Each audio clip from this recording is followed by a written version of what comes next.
12. maj kl. 8. Så er det tid til at få de store både op.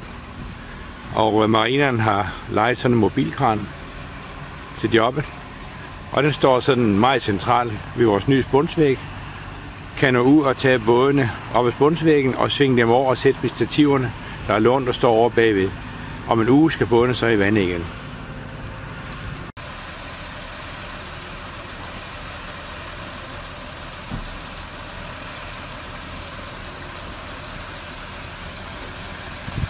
Kranen i sig selv vejer 60 tons, 4 støtteben og plus udlæg, så kan trykket på det enkelte støtteben blive op til 27 tons, hvor han står med han trykker op til 37 tons på pladsen. Så han er tæt på det maksimale, vi kan. Og han kan faktisk tage alle både op og svinge over stativet.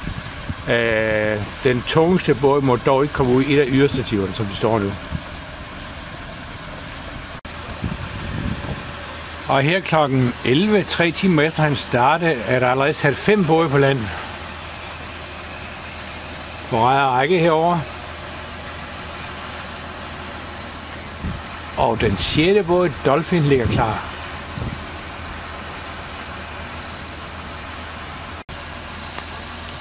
Der er mange hjælpere. Sådan skal det være. Og det er det jo ikke det bedste. Det har faktisk regnet hele dagen.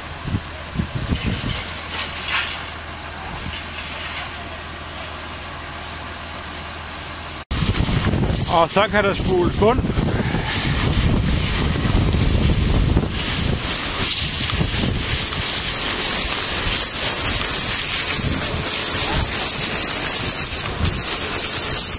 Og her bliver der gjort klar til næste løft.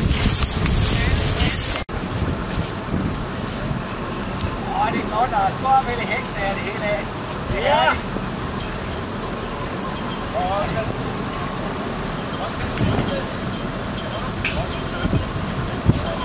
Og her har vi så havnens 2 friske gutter.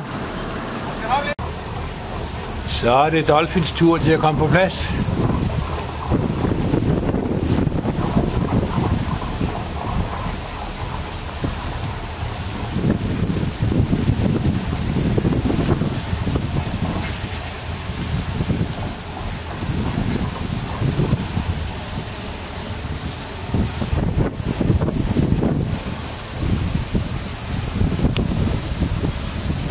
Og Dolce Vita, Søren Grundtvig er ved at gøre klar som den sidste.